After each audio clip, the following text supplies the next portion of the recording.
Hello friends, स्वागत है आपका प्यारे चैनल स्टडी ऑफ डिफेंस पर। अगर आप पहली बार आए हैं तो चैनल को सब्सक्राइब करें। तो सबसे पहले आप देख सकते हैं यहाँ पर हमारा जो प्रैक्टिस सेट नंबर 4 है, एयरफोर्स स्टडी ऑफ डिफेंस के नाम से हमारा चैनल है, इसको सब्सक्राइब करें। और आपका चौथा जो प्रैक्टिस सेट है वो आज हमने यहाँ पर देख सकते हैं स्टार्ट कर चुके हैं। हमारा सिर्फ मकसद यही है आपको प्रैक्टिस सेट के बहाने से मतलब आपका जो कोर्स है वो भी कंप्लीट रिवाइज हो जाए। 2 मंथ से मतलब 2 महीने, और 2 महीने में आपको एयरफोर्स का पेपर में फिजिक्स में मतलब लिमिट तोड़ क्वेश्चन अटेम्प्ट करने, ठीक है। और आज मैंने एक वीडियो बनाया है, उसको आप देख लेना अगर आप पहली बार एयरफोर्स का एग्ज़ाम देने जा रहे हो, ठीक है। यहाँ पर वही मोटिवेशनल अपना मंजिलें भी जिद्दी हैं, मंजिल भी जिद्दी है, रास्ता भी जिद्दी है, देखते हैं कल क्या होगा, हमारा हौसला भी जिद्दी है। इसी तरीके से लगे रहिए। प्रैक्टिस सेट नंबर 4 हमारा जो प्रैक्टिस सेट है वो कंटिन्यू हो गया है, बढ़िया तरह से चल रहे हैं। सबसे पहले आपके लिए एक सिंपल सा क्वेश्चन, साधारण सा क्वेश्चन, ठीक है। इसका जवाब दीजिए। मैं आज पोल नहीं लगा पा रहा हूँ और ये इसी वजह से सिर्फ कि टाइम वेस्ट ज़्यादा ना हो, ठीक है। अपनी प्रैक्टिस करते रहिए और हमारे क्वेश्चंस के जवाब देते रहिए। यहाँ पे सबसे पहला क्वेश्चन है हमारा, 1 जूल बराबर है किसके बराबर है। यहाँ पर 10⁻7 के, 10⁻−7 अर्ग के, या 10⁻−19, या 10⁻−19 के। जल्दी बताइए। सिंपल सिंपल से क्वेश्चन है ये हमारे यहाँ पर। तो इसका राइट ऑप्शन हो जाएगा हमारा सिंपली 10⁻7 अर्ग के बराबर होता है, ठीक है। ये क्वेश्चन सिंपल है, कोई दिक्कत नहीं है। इससे आगे जो हमारा है वो आपको थोड़ा सा टॉपिक डिस्कशन है, ठीक है। मतलब आपको उसके बारे में थोड़ी थोड़ी नॉलेज है, ठीक है। हम रोज़ एक टॉपिक लाते हैं अपनी वीडियो में, मतलब धीरे धीरे टॉपिक वाइज भी करवा रहे हैं, ठीक है। टॉपिक वाइज मतलब क्वेश्चन ला रहे हैं और उससे आपके टॉपिक की जो पकड़ है और भी बेहतरीन हो जाएगी। थोड़ा थोड़ा ज्ञान बढ़ता ही है, मतलब ठीक है। रिवाइज होने के बाद क्वेश्चन करेंगे ना तो बहुत फ़ायदा होता है उससे, ठीक है। ये चीज़ आपको भी पता होगी और हमको तो पता है ही है, ठीक है, इसीलिए हम करा रहे हैं। तो यहाँ पर देख सकते हैं ये हमारा आज का जो टॉपिक है, कार्य शक्ति और ऊर्जा, ठीक है। उसके सारे क्वेश्चन और कॉन्सेप्ट आज को आपको एक ही वीडियो में आज कराने वाले हैं, ठीक है। यहाँ पर सबसे पहले इसमें कार्य, कार्य क्या होता है। कार्य का बेसिकली फार्मूला आपने सुना ही होगा। यहाँ पर देख सकते हैं W = F(s)cos θ, मतलब किसी, अब यहाँ पर चलो आपको डेफिनेशन भी पढ़ाई देते हैं, ठीक है। तो यहाँ पर देख सकते हैं, यहाँ पर डेफिनेशन है। कार्य की डेफिनेशन क्या है, किसी आरोपित बल द्वारा किया गया कार्य उसके द्वारा किए गए विस्थापन, ये इम्पोर्टेंट चीज़ है, ठीक है। विस्थापन के गुणनफल के बराबर होता है। पहले सबसे पहले एक चीज़ बताइए, आपको दूरी और विस्थापन में क्या आपको अंतर पता है या नहीं पता, ये चीज़ बताइए। क्योंकि कार्य में ये मेन चीज़ विस्थापन, उसमें विस्थापन और दूरी बहुत लोगों को नहीं पता होता है। आज हम आपको विस्थापन और दूरी बताते हैं, ठीक है। यहाँ पर ये आपके लिए थोड़ा सा उदाहरण भी लिया है। देखो, बल क्या होता है, फोर्स इंटू डिस्प्लेसमेंट होता है, ठीक है। फोर्स इंटू डिस्प्लेसमेंट, ठीक है, इस तरीके से होता है cos थीटा, है ना। यहाँ पे उन्होंने कहा है कि किसी आरोपित बल द्वारा किया गया कार्य उसके द्वारा किए गए विस्थापन। यहाँ पर एक एक ये पॉइंट है, एक ये पॉइंट है, ठीक है।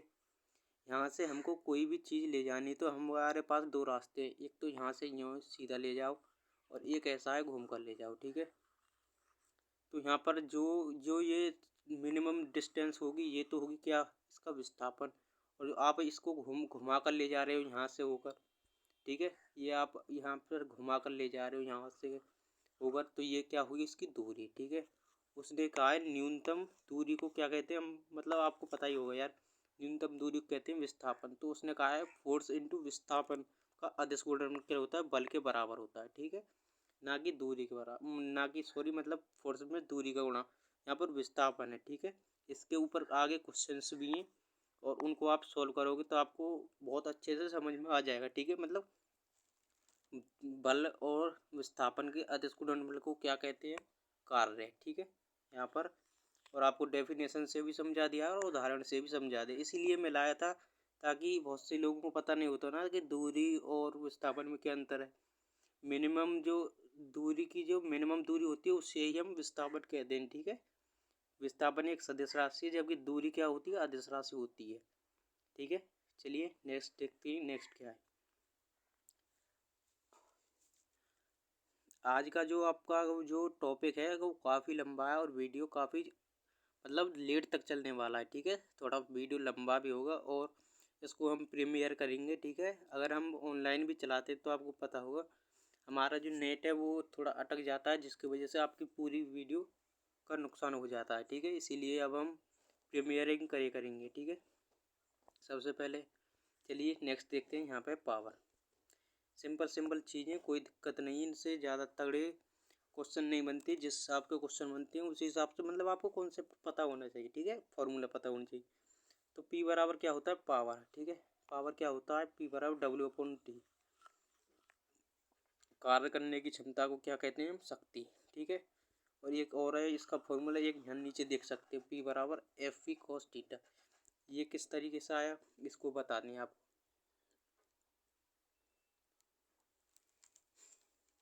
तो आपको पता होगा W बराबर हमने अभी बताया था आपको FS। यहाँ से थोड़ा इसको मिटाते हैं। यहाँ पर क्या बताया, W बराबर FS cos थीटा, यही तो बताया था हमने आपको। और यहाँ पे इन्होंने लिखा है T। ठीक है, S/T क्या होता है, मतलब दूरी बट्टे समय क्या होती है, फोर्स क्या होती है, वेलोसिटी तो होती है यार। FV cos थीटा, इस तरीके से ये क्वेश्चन, मतलब इस तरीके से ये कॉन्सेप्ट आया। ठीक है, मतलब शक्ति क्या, मतलब शक्ति जो होती है वो बल तथा वेग का अदिश गुणनफल होती है। ठीक है, ये यहाँ से कॉन्सेप्ट जो आपका तैयार हो चुका है। मतलब जो पावर होती है वो शक्ति का, सॉरी, मतलब जो पावर होती है वो बल तथा वेग का अदिश गुणनफल के बराबर होती है। ठीक है, अदिश गुणनफल, इस चीज़ को मत भूलिए, ये इंपॉर्टेंट चीज़ है, अदिश गुणनफल ना कि सदिश गुणनफल। ठीक है, हाँ, और यहाँ पर पावर की कई बार पेपर में विमा पूछी जा चुकी है, जो कि सिंपल है, लेकिन अक्सर लोग ऊर्जा की जो विमा है उसको ही पावर की विमा लगा देते हैं, जो कि अलग होती है। जो क्वेश्चन तो टोटली मतलब आपका गलत हो जाएगा अगर ऐसा आप करते हैं तो। ठीक है, यहाँ पर ये है ML/T-3 जो कि पावर की विमा होती है। ठीक है, बहुत अच्छे से मतलब हमने आपके लिए एक A to Z मतलब सेट मामला किया है। ठीक है, आपका पेपर में अभी काफ़ी दिन है, जनवरी में आपका पेपर है, 5-7 तारीख से आपके जो फॉर्म वगैरह हैं वो स्टार्ट हो जाएंगे। ठीक है, उसके बाद आप धुआंधार लगी, और हमारा प्रैक्टिस सेट पहले से ही चालू हो गया है। ठीक है, तो यहाँ पर अब हम आ चुके हैं अपनी गतिज ऊर्जा नेक्स्ट कॉन्सेप्ट पे, ये है गतिज ऊर्जा। ठीक है, गतिज ऊर्जा क्या होता है, K बराबर क्या होता है, 1/2 mv², मतलब K is equal to 1/2 mv, sorry यार क्या हो रहा है यहाँ पर। तो यहाँ पर देख सकते हैं जो होती है क्या होती है, 1/2 mv² के बराबर होती है। ठीक है, यहाँ पर K क्या होता है, यहाँ पर काइनेटिक एनर्जी होती है, मास यहाँ पर M होता है, और वेलोसिटी का स्क्वायर के बराबर होती है। ठीक है, यहाँ पर सीधे सीधे क्वेश्चन बनेंगे। चलिए एक बार गतिज ऊर्जा की डेफिनेशन और बता देते हैं। गतिज ऊर्जा क्या होती है, किसी गतिशील वस्तु की गतिज ऊर्जा उस कार्य के परिमाण से की जाती है जो उस वस्तु को विराम अवस्था से गति की अवस्था में लाने में व्यय हो, अथवा वर्तमान मतलब गति की अवस्था से विराम अवस्था में लाने तक कार्य करती है। समझ गए, यही चीज़ है, मतलब कार्य के बराबर होती है इसकी विमा वगैरह।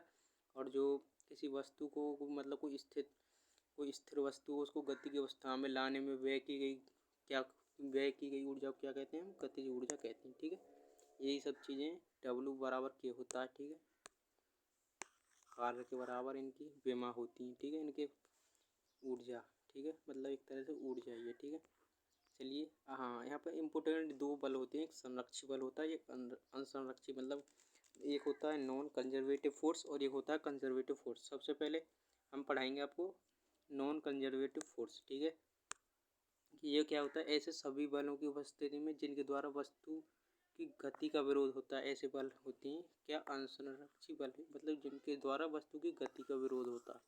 ठीक है, गति का विरोध किन बलों के द्वारा होता है, नॉन कंजर्वेटिव फोर्स के द्वारा। ठीक है, यदि किसी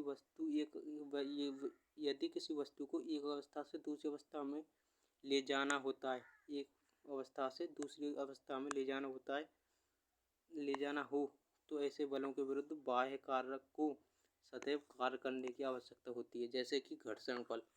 ठीक है, जब हम किसी को गतिज ऊर्जा में मतलब जब हम किसी को गति में लाएंगे स्थिर से, तो वहाँ पर उनके जो टायरों या किसी सतहों के 2 सतहों के बीच लगने वाला क्या होता है, वही फ्रिक्शन फोर्स होता है। श्यान बल में द्रव की सतहों के बीच लगता है श्यान बल, जो कि गति का विरोध करता है, जिसकी वजह से पानी जो हम चम्मच वगैरह से गिलास में घुमा कर रख देंगे तो थोड़ी देर बाद क्या वो स्थिर हो जाएगा, इस वजह से श्यान बल के कारण। ठीक है, ये क्वेश्चन सीधे सीधे बनते हैं, इससे कुछ नहीं है, खाली कॉन्सेप्चुअल क्वेश्चन बनते हैं, मतलब लैंग्वेज वाले क्वेश्चन, चूँकि आगे हमने भरपूर मात्रा में रखें और आज की क्लास भरपूर मात्रा में अच्छे लेवल पे है। क्लास कोई दिक्कत नहीं है, सब चीज़ समझ में A to Z आएगा एकदम सेट मामले में।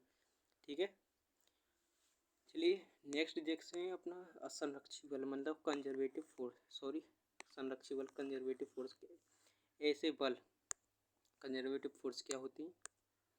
ऐसे बल जिनके द्वारा किए गए कार्य को पुनः प्राप्त किया जा सकता है, मतलब जिनके द्वारा किए गए कार्य को पुनः प्राप्त किया जा सकता है, संरक्षी बल होते हैं। कुछ नहीं, डेफिनेशन पर थोड़ा ध्यान रखिए, इसमें ऐसे क्वेश्चन आएंगे, हम क्वेश्चंस को आपको बताएंगे सिंपली, जो मैं पढ़ा रहा हूँ सिर्फ इस पर ध्यान रखिए। ठीक है, ज़्यादा घूमने या परेशान कुछ भी नहीं है, जो हम पढ़ाएंगे पेपर में वही आएगा। ठीक है, जो हम पढ़ेंगे पेपर में वही आएगा, ऐसे सोचिए। ठीक है, किसी निकाय के संपूर्ण चक्र में किया गया कार्य क्या होता है?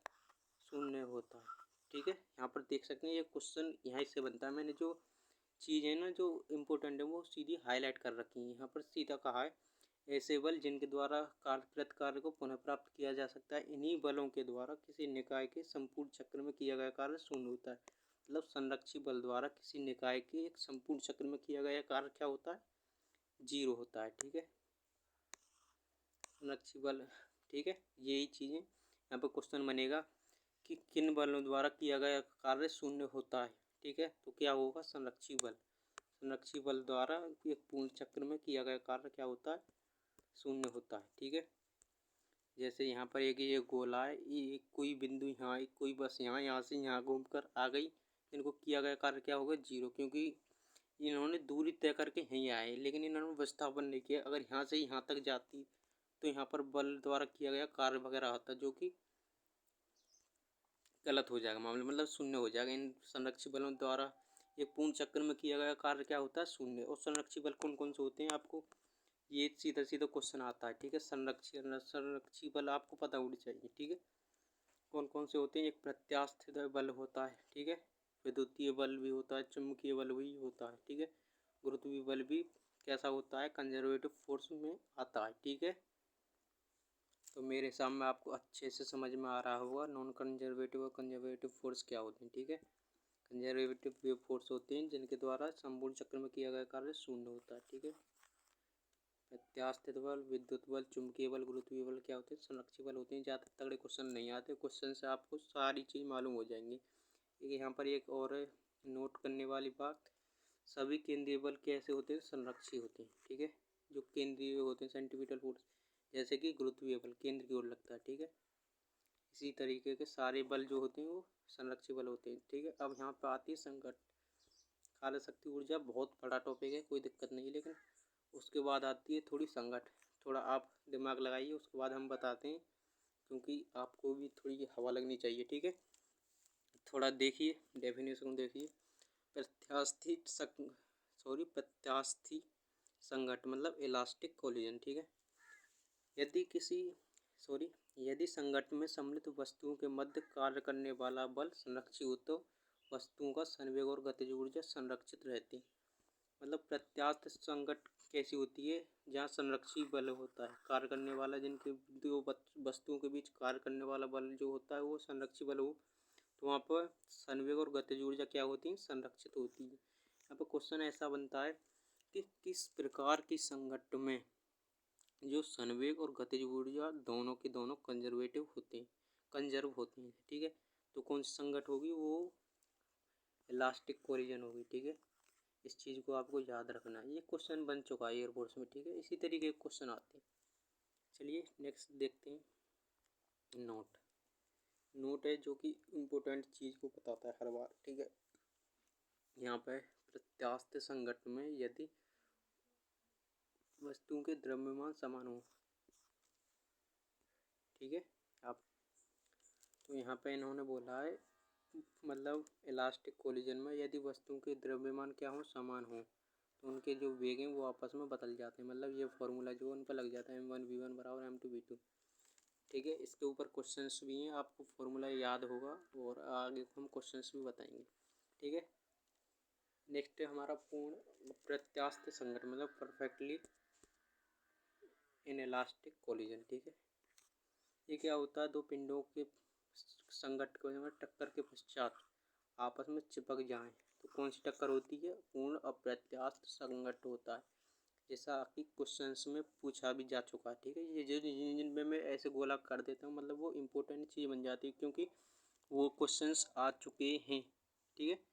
इस प्रकार के संघट्ट को पूर्ण प्रत्यास्थ संघट्ट कहते हैं, जिसमें चिपक जाते हैं दो जो पिंड हैं, उनको क्या कहते हैं, पूर्ण प्रत्यास्थ संघट्ट कहते हैं, इस प्रकार के संघट्ट। ठीक है। और इस संघट्ट में केवल गतिज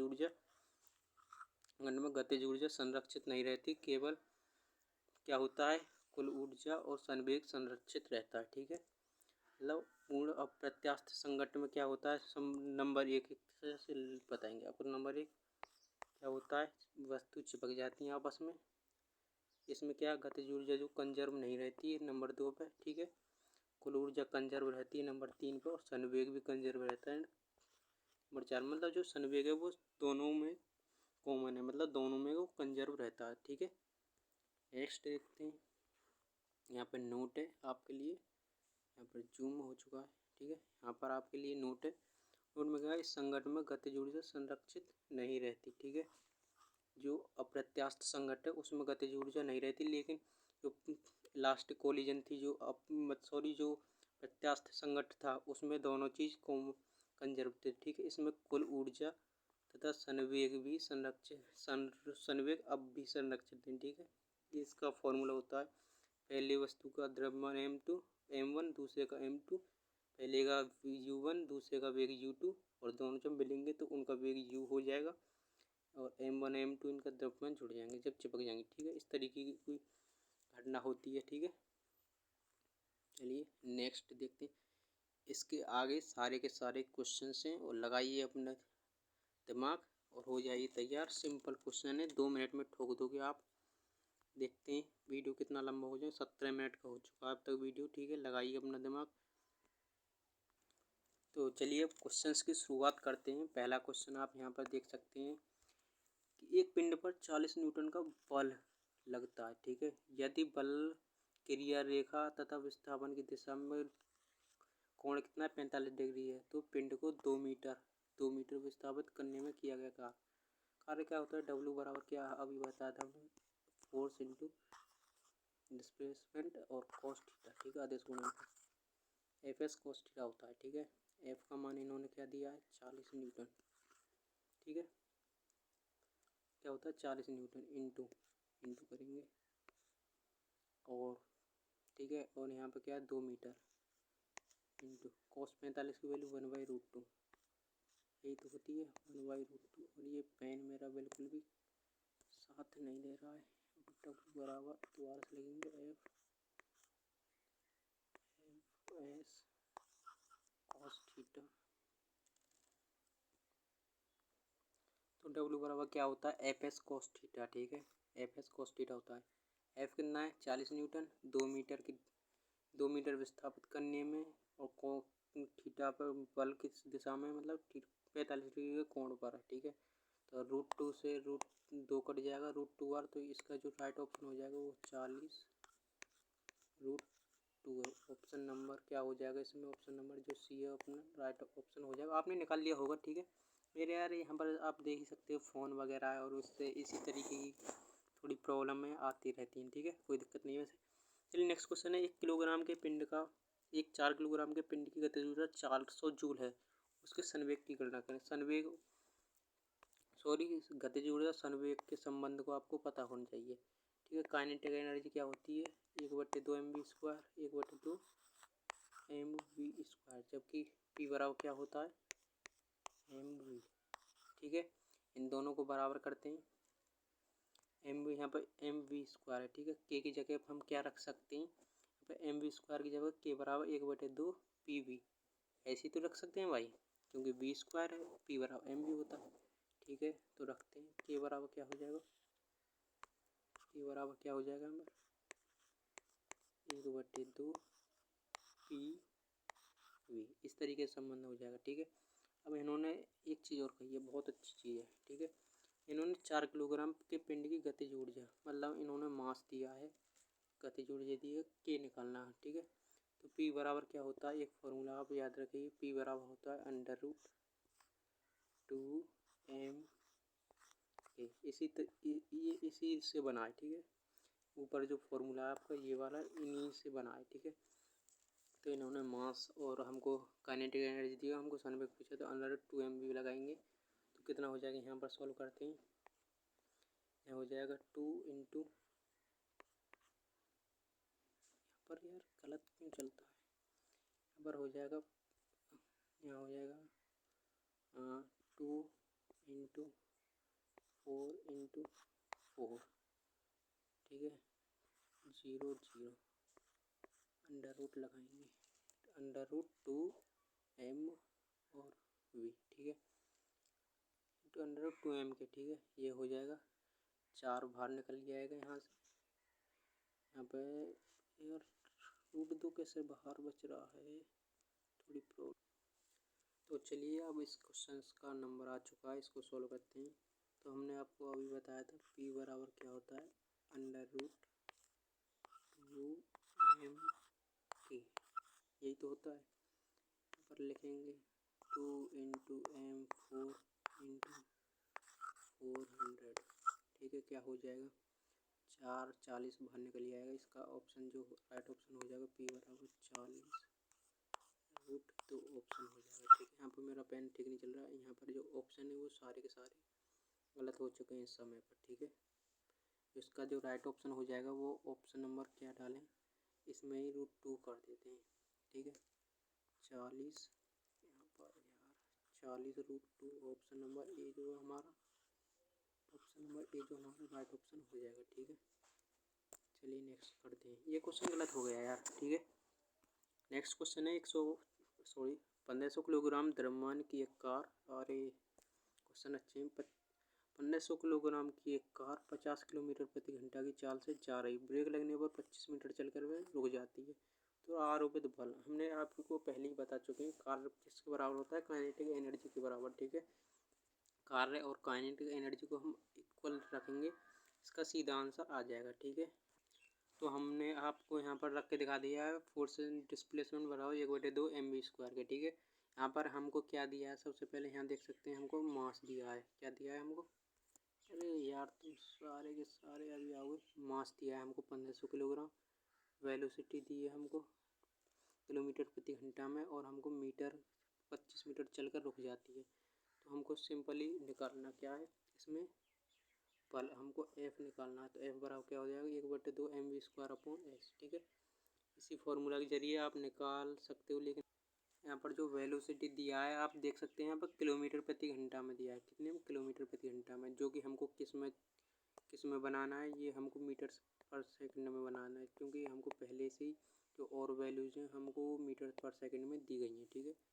तो हम इसको मीटर पर सेकंड में बनाते हैं, इसको मीटर पर सेकंड में 5/18 की गुणा करनी है, सिंपली कुछ नहीं करना। यहाँ पर बनाते हैं 50, यार एक तो पेन गड़बड़ कर रहा है, 50 इंटू 5/18, इसकी मीटर पर सेकंड में आएगी, ठीक है, 5/18, इस तरीके से गुणा कर सकते हैं, ठीक है। इसका जो राइट ऑप्शन बता देते हैं, क्योंकि हमारा बोर्ड जो है छोटा पड़ चुका है, तो यहाँ पर ऑप्शन नंबर जो सी इसका राइट ऑप्शन हो जाएगा, लेकिन अपने घर भी आप निकाल के देख सकते हो और अपना बताना, ठीक है, कमेंट बॉक्स में बताना, ठीक है। चलिए नेक्स्ट क्वेश्चन देखते हैं यार, हाँ क्वेश्चन अच्छा है, ठीक है, लगाइए थोड़े दिमाग और बताइए। एक गेंद को 10 मीटर की ऊंचाई से छोड़ा जाता है, यदि फर्श पर टकराने के बाद गेंद की ऊर्जा 40% ऊर्जा में 40% की कमी आ जाती है, तो गेंद टकराने के बाद कितनी ऊंचाई तक उठेगी, इस तरीके से करना है। देखो गेंद की जो 10 मीटर की ऊंचाई पर एनर्जी कितनी थी, 10 मीटर की ऊंचाई पर कितनी थी उनकी एनर्जी, mgh, ठीक है, mgh कितनी थी, m कितना है इसमें, m तो m ही है, ठीक है, g इसमें कोई दिक्कत नहीं है, ऊंचाई है 10 मतलब 10 mg, और उसने कहा 40% की कमी आ जाए, तो बची कितनी 60%, ठीक है, 60/100 इंटू में कितनी mg mgh की मतलब 10 की 60% बची है, तो 0 से 0 कट गया, 100 कट गया, मतलब 6 mg बची है। ठीक है, कितनी 6 mg बची है। ठीक है, अभी उसने पूछा किस ऊंचाई तक उछलेगी टक्कर के बाद, तो जो ऊंचाई पे जो हाइट पे जो हमारी जो एनर्जी हो जाती है कितनी हो जाती है, mgh हो जाती है, जो कि कितनी 6 mg के बराबर हो जाएगी। ठीक है, हमारी यही तो एनर्जी बची भाई, mg से mg कट जाएगा, यहाँ पर h बराबर कितना हो जाएगा 6, सीधा सीधा ऑप्शन नंबर बी हो। ठीक है, समझ में आया तो वीडियो को लाइक भी कर सकते हैं आप लोग। ठीक है, यहाँ पर एक क्वेश्चन और अच्छा है, 360 किलोमीटर प्रति घंटा की एक समान वेग से उड़ते वायुयान का 1000 किलोवाट वाला इंजन उड़ान के लिए कितना बल लगाता है। ठीक है, यहाँ पर आपको उड़ान में बल लगाता मतलब फोर्स पूछा है। ठीक है, और यहाँ पर हमको क्या दिया, किलोवाट प्रति घंटा, यहाँ पर वेलोसिटी दी है हमको। सबसे पहले हमको किसी भी फॉर्मूले लगाने से पहले ये देखना है उसमें क्या क्या दिया और क्या पूछा है। बल दिया, बल हमको पूछा है, वेलोसिटी दी है, और हमको पी किलोवाट घंटा में क्या होता है उसकी पावर। ठीक है, यहाँ पर हमको पावर दी है, तो हम निकालते हैं पी बराबर क्या होता है, एफ इंटू वी। ठीक है, एफ भी होता है, एफ इन्होंने क्या दिया, एफ हमसे पूछा है, तो पी अपॉन वी हो जाएगा, इसके बटे में हो जाएगा वी। ठीक है, तो एफ बराबर क्या होता है, एफ बराबर क्या हो जाएगा हमारे यहाँ से, एफ बराबर हो जाएगा पी अपॉन कितना हो जाएगा वी, अब ये फॉर्मूला बनेगा। ठीक है, तो पी हमको कितना दिया है 1000 वाट, 1000 किलो वाट, हमको इसको वाट में करना है सबसे पहले। ठीक है, यहाँ से करते हैं 1000, यहाँ लिखते हैं 1000, यहाँ पर 1000, यहाँ पर किलोवाट को वाट में करेंगे तो 10 की पावर 3 का गुणा हो जाएगा, अपॉन में पी अपॉन वी, वेलोसिटी कितनी 360 किलोमीटर प्रति घंटा, तो यहाँ पर भी हमको वही करना है, 360 गुणा किलोमीटर को मीटर में बदलेंगे तो 10 की पावर 3 प्रति घंटा, मतलब जो 60 की गुणा ऊपर हो जाएंगे मीटर पर सेकंड में करेंगे, 60 गुणा 1 और 60। ठीक है, इससे ये कट जाएगा, 36 से ये कट जाएगा, यहाँ से एक जीरो बचेगी, यहाँ पर 10 की पावर 4 हो जाएगा। ठीक है, जो कि किसके बराबर है, ऑप्शन नंबर बी के बराबर, ऑप्शन नंबर जो बी है राइट ऑप्शन हो जाएगा। अपना भी दिमाग लगाइए यार। ठीक है, ये क्वेश्चन हो चुका है अपना। नेक्स्ट क्वेश्चन देखते हैं, अच्छा क्वेश्चन है। ठीक है, लगाइए थोड़ा, मतलब आज कार्य शक्ति और ऊर्जा की आज बहुत अच्छे लेवल पर आपकी अच्छा ही रिवाइज हो जाएगा। ठीक है, इसके बाद आपको कोई भी आवश्यकता नहीं होगी किसी भी चीज़ की। ठीक है, लगाइए थोड़ा दिमाग अपना। ठीक है, यहाँ पर क्वेश्चन क्या बोल रहा है, क्वेश्चन को पढ़िए। 60 किलोग्राम भार का एक व्यक्ति 30 सीढ़ियाँ जिनमें प्रत्येक की ऊंचाई 20 सेंटीमीटर है 20 सेकंड में चढ़ता है। ठीक है, व्यक्ति द्वारा किया गया कार्य। ठीक है, व्यक्ति द्वारा किया गया कार्य, हमको यहाँ पर ऊंचाई दी है। ठीक है, ऊंचाई सबसे पहले देखना क्या क्या दिया है, ऊंचाई दी है। ठीक है, 30 सीढ़ियाँ हैं। ठीक है, 60 किलोग्राम का भार है, मतलब हमको mgh पूछ रहा है जो कि वर्क के बराबर होता है। ठीक है, mgh, यहाँ तक पहुँचने में हमको कितना कार्य करना पड़ेगा। ठीक है, और जो 20 सेकंड दिए ये बेकार है, आप इसके चक्कर में मत पड़ना है, जो कि ठीक है जो पावर निकालने के समय में आती है, क्योंकि 20 सेकंड में चढ़ता है। ठीक है, इसीलिए आप जो दिया है उसी पर ध्यान देना। ये 20 सेकंड आपको भटका सकती है और आप कुछ और भी निकाल सकते हो इसकी वजह से। ठीक है, तो इसका जो आपको निकालना क्या है, सबसे पहले यहाँ पर निकालना है, हमने आपको अभी बताया mgh निकलवा रहा है, मेन चीज़ ये है, यही तो हमारी स्थितिज ऊर्जा। ठीक है, मास है 60 kg गुणा 30 सीढ़ियाँ और प्रत्येक की ऊंचाई 20 सेंटीमीटर है। सबसे पहले हमको सीढ़ियाँ ही निकालनी है। ठीक है, कितनी 30 सीढ़ियाँ, 30 प्रत्येक की 20 और सेंटीमीटर को मीटर में बदलेंगे 10 की पावर -2। ठीक है, ये जीरो से ये जीरो, ये 10 की पावर -2 हट जाएगी तो 3 दूनी 6, यहाँ पे क्या हो जाएगा मीटर, तो 6 मीटर की ऊंचाई है। 60 किलोग्राम का व्यक्ति है, तो उसकी द्वारा किया गया कार्य मतलब क्या होगा, इतने किलोग्राम भार को ऊपर ले जाने में कितना कार्य करना पड़ेगा, मेन चीज़ ये पूछ रहा है। ठीक है, तो यहाँ पर 60 और गुणा 6 36 और यहाँ पे जी का मान और 10 की गुणा हो जाएगी, मतलब आप करके दिखाते हैं। चलो ठीक है, यहाँ पर हो जाएगा एम कितना होगा हमारा 60 इंटू 6 मीटर इंटू mgh होता है ना, एम पर एम, अरे यार यहाँ पर क्या होता है, ठीक है यहाँ होता है एम जी एच, ठीक है। और यहाँ पर एम हो गया, जी हो गया, यहाँ पर एम हो गया, एच हो गया, यहाँ पर जी की वैल्यू 10, क्योंकि 9.8 होता है ना, उसको 10 मान लेंगे। तो इसका ऑप्शन क्या हो जाएगा 36 के पीछे डबल जीरो, मतलब 3600, option number C, right option C हो जाएगा। ठीक है, आपने निकाला तो बहुत अच्छी बात है। और क्वेश्चन कैसे लग रहे हैं आप ज़रूर बताइए कमेंट में, ठीक है। ये क्वेश्चन है, कार्य का एसआई मात्रक क्या होता है, बताइए जल्दी। कार्य का एसआई मात्रक क्या होता है, बताइए। कार्य का जो एसआई मात्रक क्या अर्ग होता है, जूल होता है, किलोवाट घंटा या इलेक्ट्रॉन वोल्ट। एसआई मात्रक जूल होता है, ठीक है, याद रखिए। चलिए नेक्स्ट क्वेश्चन देखते हैं। कार्य एक अदिश राशि है, सदिश राशि है या प्रदिश राशि है, जल्दी बताइए। हमने आपको बताया था W बराबर क्या होता है, फोर्स इंटू डिस्प्लेसमेंट कॉस्ट। जब दो सदिश राशियों का अदिश गुणनफल होता है तो उसका जो परिणाम आता है क्या होता है, अदिश होता है। ठीक है, तो कार्य कैसी राशि है, अदिश राशि है। कैसी, अदिश। ठीक है, ऑप्शन नंबर जो ए है ऑप्शन राइट हो जाएगा। चलिए नेक्स्ट क्वेश्चन देखते हैं। नेक्स्ट क्वेश्चन क्या है, एक जूल में, आहा क्वेश्चन अच्छा है। इसमें बहुत बच्चे को कुछ भी नहीं पता होता है, मैंने देखे हैं काफ़ी लोग जो एयरफोर्स एक्स ग्रुप की तैयारी करते हैं लेकिन उनको ऐसी छोटी मोटी चीज़ भी नहीं पता होती हैं। ठीक है, अब पूछा एक जूल में होते हैं क्या 10 की पावर 5 अर्ग होते हैं, क्या 10 की पावर 7 अर्ग होते हैं, क्या 10 की पावर 2 अर्ग होते हैं या 10 की पावर -7।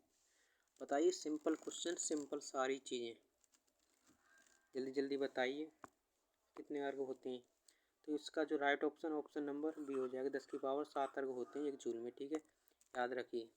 चलिए नेक्स्ट क्वेश्चन, किसी वस्तु द्वारा किया गया कार्य कैसा होता है। क्या कोई वस्तु धनात्मक कार्य करती है, ऋणात्मक करती है, शून्य करती है, ए बी सी तीनों हो सकते हैं।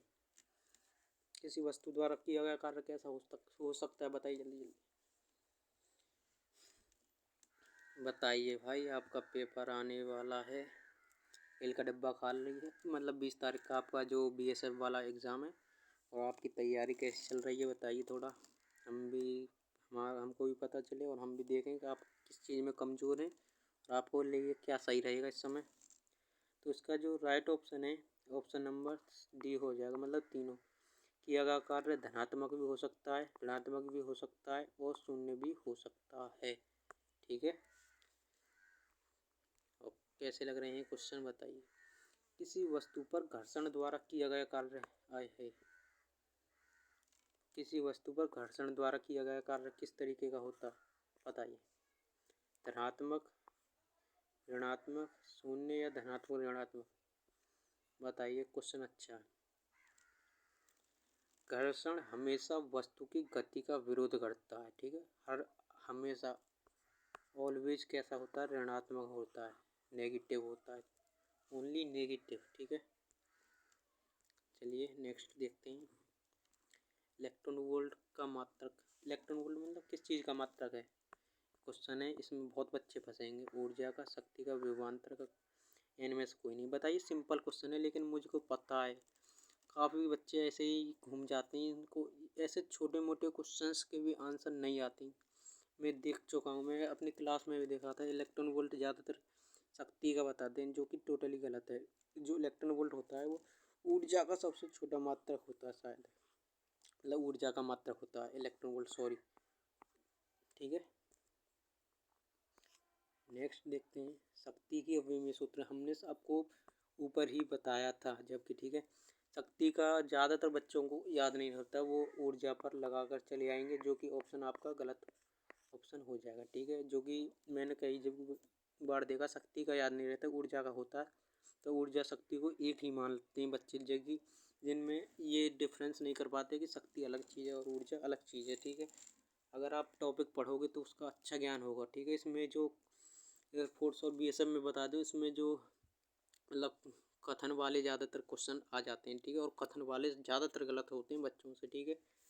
तो क्या होता है पी बराबर, यहाँ पर शक्ति का पूछा है ना, तो पी बराबर क्या होता है, W/T तो होता है, और कार्य का जो मात्रा सीमा होती है क्या होती है, mL/T-2, ठीक है। अगर या इसके ऊपर एक इसके नीचे एक होती है तो क्या हो जाएगी, T-3, जो कि ऑप्शन में किसी में भी नहीं है। इसको T-3 कर लीजिए और ऑप्शन नंबर सी हमारा राइट ऑप्शन हो जाएगा, ठीक है। और बहुत से लोगों ने तुक्का लगाया होगा क्योंकि उनको समझ में नहीं है आ रहा होगा, अपना दिमाग लगाते नहीं है, ठीक है। यहाँ पर एक क्वेश्चन है, घर्षण बल एक है आए है। हमने सबसे पहले आपको टॉपिक पढ़ाया था मेरी जो आवाज़ है वो भी बैठ गई है, 35 मिनट की क्लास हो चुकी है। पर देख सकते हैं हमारा चैनल है स्टडी ऑफ डिफेंस। अगर चैनल को सब्सक्राइब नहीं किया है तो प्लीज़ चैनल को भी सब्सक्राइब करें। आपके लिए हर तरह से हम आपके साथ हैं, किसी भी मामले में हो। थोड़ा माइक का प्रॉब्लम हो रहा है, माइक और लाते हैं, उसके बाद और धांसू तरीके से चलेंगे, कोई दिक्कत नहीं है, ठीक है। यहाँ पर पूछा है घर्षण किस तरीके का, क्या संरक्षी बल है, क्या असंरक्षी बल है, या छत्तम बल है। तो हमने पहले ही जब डेफिनेशन बताई थी संरक्षण और असंरक्षी बल की, उसमें ही उदाहरण के टाइम पर बताया था। जो ये होता है घर्षण बल, फ्रिक्शन फोर्स होता है, वो कैसा होता है, संरक्षी बल होता है, ठीक है। फ्रिक्शन रहा और ये स्यान बल विस्कस फोर्स रहा, ठीक है। ये सारे किस तरीके के होते हैं, ये सारे असंरक्षी बल होते हैं, ठीक है। यहाँ पर पूर्ण प्रत्यास्थ संघटन में क्या संरक्षित रहता है, पूर्ण प्रत्यास्थ संघटन में हमने पहले ही जब हम आपको डेफिनेशन बता रहे थे उसी समय हमने आपको बताया था। ये जो इसके कुछ जो क्वेश्चन आते हैं ना, वो ज़्यादातर डेफिनेशन से और वाक्य वाले क्वेश्चन आते हैं, मतलब आपको पूछते हैं सही गलत ऐसे करके, ठीक है। तो इसका जो राइट ऑप्शन है आप बताइए, पूर्ण प्रत्यास्थ संघटन में क्या संरक्षित रहता है। तो जो प्रत्यास्थ संघट होती है, जो पूर्णतः को इलास्टिक कोलिजन होती है, उसमें क्या संवेग और स्थितिज ऊर्जा पहले हम देख सकते हैं। यहाँ पर जो ज़्यादातर बच्चे जल्दी में यहाँ पर स्थितिज को गतिज समझ लेंगे, जो कि ऑप्शन नंबर गलत हो जाएगा, ठीक है। इसी तरीके की जो भूल आपको नहीं करनी है, केवल गतिज ऊर्जा नहीं, संवेग नहीं, ऑप्शन नंबर जो डी है ऑप्शन डी राइट ऑप्शन हो जाएगा, ठीक है। इसका जो राइट ऑप्शन क्या हो जाएगा हमारा, ऑप्शन नंबर जो डी है ऑप्शन डी राइट ऑप्शन हो जाएगा, ठीक है। स्कूल की बस आ चुकी है, मतलब समय हो गया है, ठीक है। किलोवाट घंटा मात्रक है, बताइए। यहाँ पर बच्चे बहुत सारे बच्चे कंफ्यूज होंगे और उनको होना भी चाहिए भाई, किलोवाट घंटा आपको नहीं पता तो आप क्या ही कर सकते हैं, किलोवाट घंटा बताइए।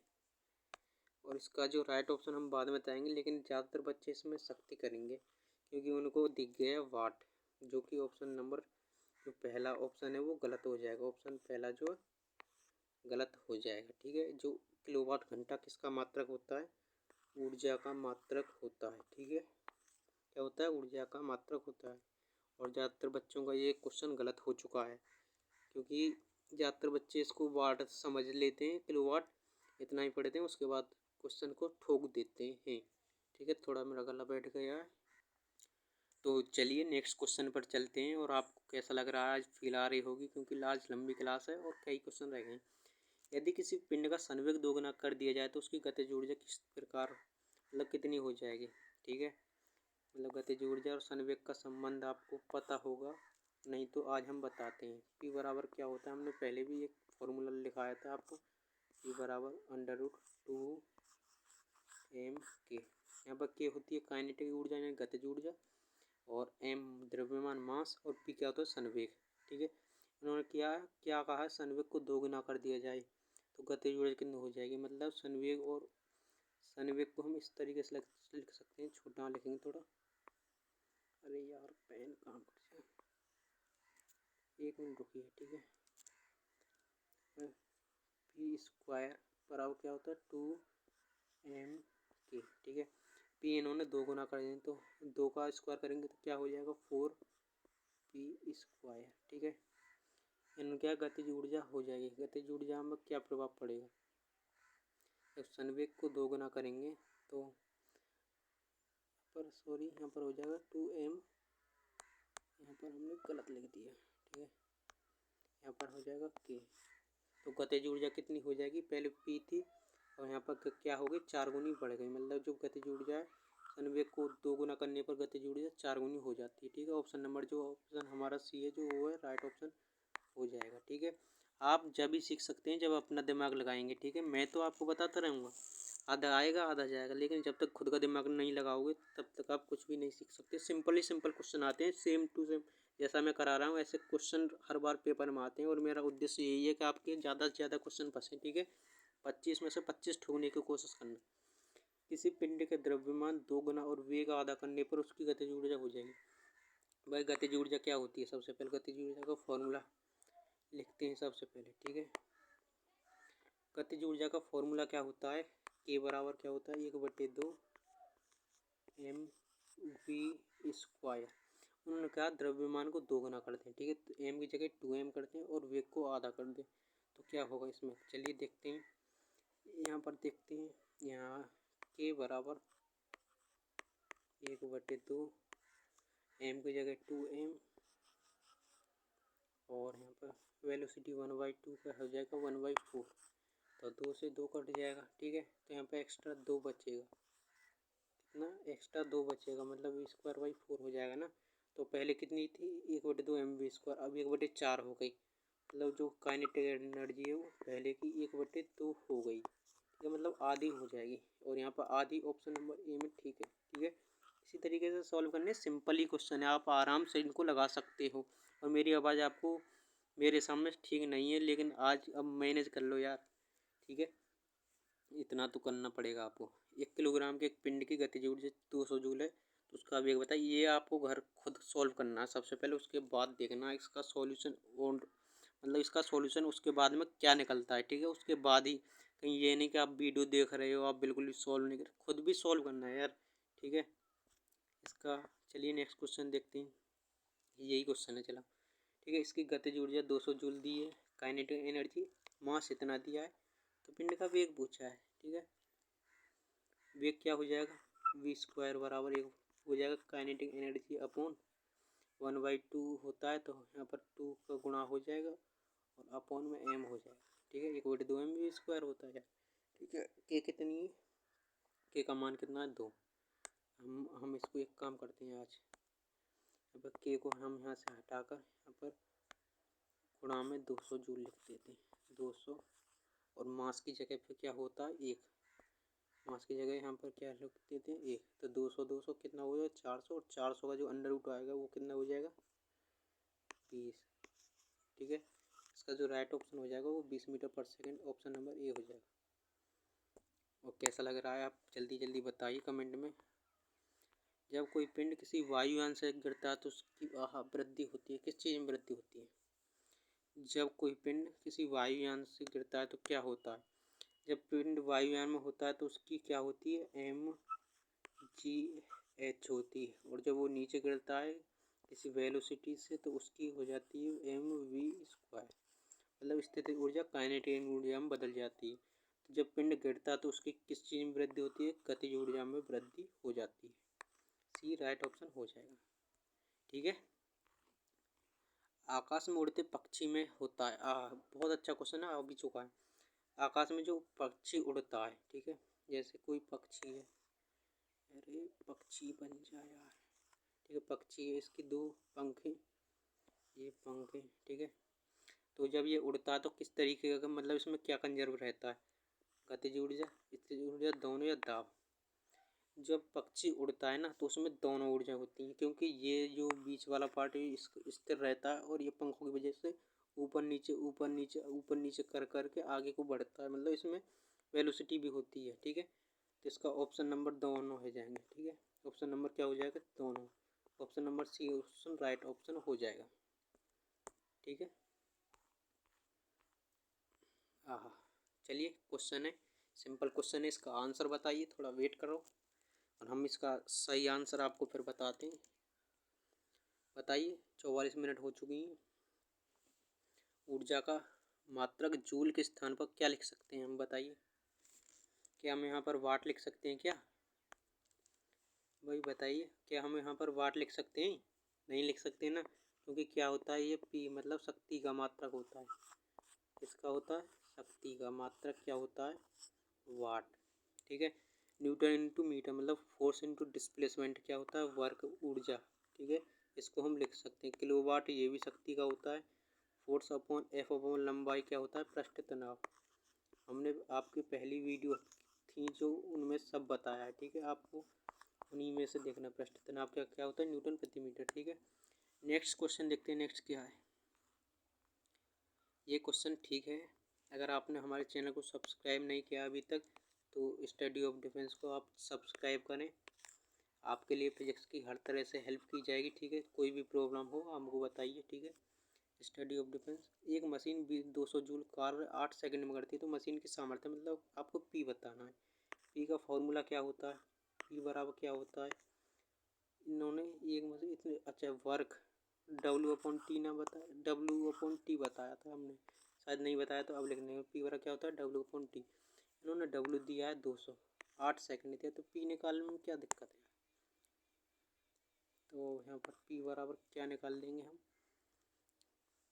यहाँ से निकालेंगे पी बराबर 200/8 और 8 से कहीं 25 अट्ठे 225। इसका राइट ऑप्शन हो जाए 25 वाट। ठीक है, ना कि 25 जूल। जूल किसका मात्रक होता है? ऊर्जा का। और हमको हमको क्या पूछा? सामर्थ्य मतलब शक्ति। ठीक है, इसमें कंफ्यूज नहीं होना है। ठीक है, चलते हैं नेक्स्ट क्वेश्चन पर। 1 किलोवाट घंटा। आय हाय कितना क्वेश्चन है, और इसको ये क्वेश्चन किसी पर भी नहीं होने वाला है। ठीक है, 1 किलोवाट घंटा किसके बराबर है? अच्छा क्वेश्चन, सुपर क्वेश्चन। आंसू शक्ति मतलब हॉर्स पावर के बराबर है। जल्दी बताइए। और मेरे हिसाब में सारे ज़्यादातर बच्चे गलत करेंगे क्योंकि वो करेंगे 746 वाट, जो कि ऑप्शन में गलत है। ठीक है, 1 किलोवाट घंटा किसके बराबर होता है? 1.34 अशु शक्ति के बराबर होता है। ठीक है, किसने? ऑप्शन नंबर ए 1.34 अशु शक्ति के बराबर होता है। वो 1 किलोवाट 740 एक हॉर्स पावर 740 वाट के बराबर होता है शायद। ठीक है, आप लोग गलत ना करें इसलिए बता देता हूँ। चलिए, यहाँ पर समय हो चुका है 47 मिनट। 3 मिनट आपके हाल चाल के लिए। स्टडी ऑफ डिफेंस हर तरह से आपके साथ है। कोई भी प्रॉब्लम हो और आप अपना वार्तालाप रखिए और आप बताइए कि किस तरीके का माहौल है, क्या हो रहा है आपके साथ में। आप BSF का कितना है? 20 तारीख को आने वाला है। आज तारीख कितनी है? 3 तारीख। ठीक है, और 3 में कौन सा महीना चल रहा है? नवंबर। 3 नवंबर अगले महीने, नहीं सॉरी, इसी नवंबर में 20 तारीख को है। 17 दिन बचे हैं। कितने दिन? 17 दिन। तो 17 दिन में आग लगा दीजिए। बहुत अच्छे लेवल पर चल रहा है ये प्रैक्टिस सेट। आप लगाओगे तो फिर याद ही रखोगे क्योंकि इस समय कोई भी यार नहीं पढ़ा रहा है। और ये आपका एयरफोर्स तक तो हम इसमें बहुत ही अच्छे लेवल पर उड़ा ही सकते हैं। Thank you. और यहाँ तक आपने वीडियो देखा, फॉर दिस वॉचिंग। ठीक है, यहाँ पर एयरफोर्स जो दिल में राज करता है बच्चों के में, बच्चों का जो ज़िंदगी में सबसे पहला जो भी देखते हैं, ज़्यादातर बच्चे देखते हैं वो डिफेंस को ही चुनते हैं। ठीक है, डिफेंस ही एक ऐसा प्लेटफॉर्म है जो कि ज़्यादातर जो जवान बच्चे होते हैं ना, ज़्यादातर जो सबसे पहले सपना देखते हैं वो वाइट वर्दी का देखते हैं। NDA एयरफोर्स नेवी जो कि ज़्यादातर जो यूथ होते हैं जो 12वीं करते हैं डायरेक्ट इनको ही पसंद करते हैं। ठीक है, और हमारा भी अपना लक्ष्य है कि हम बच्चों को सफल करेंगे। ठीक है, क्योंकि इन डिफेंस की जो कोचिंग्स होती हैं उनका जो पेड कोर्स होते हैं ज़्यादातर महंगे होते हैं। ठीक है, इसलिए हम आपको फ्री हर तरह से हर कंटेंट देंगे, किसी भी चीज़ की ज़रूरत होगी। ठीक है, तो कैसा लगा हो प्रैक्टिस सेट? जैसा भी लगा हो ज़रूर बताइए। जय हिंद, जय भारत, वंदे मातरम। और कोई भी प्रॉब्लम समस्या हर चीज़ का समाधान है हमारे पास में। कमेंट कीजिए, आपके कमेंट का हम इंतज़ार करेंगे। ठीक है, और ऐसे ही हंसते मुस्कुराते रहिए। जय हिंद, जय भारत, वंदे मातरम। क्योंकि मैं आपको देख नहीं सकता, अब जैसा मैं बोल रहा हूँ आप करते रहिए। ठीक है, जब मैं लाइव भी आऊँगा कभी कभार, जब आप और अच्छे से बता सकते हो, क्योंकि मैं आपकी स्थिति इस समय नहीं जान सकता कि आप किस में हो और आपको क्या चाहिए। ठीक है, जब तक आप नहीं बताओगे तो मैं कैसे भी नहीं कर सकता। जय हिंद, जय भारत, वंदे मातरम। ठीक है।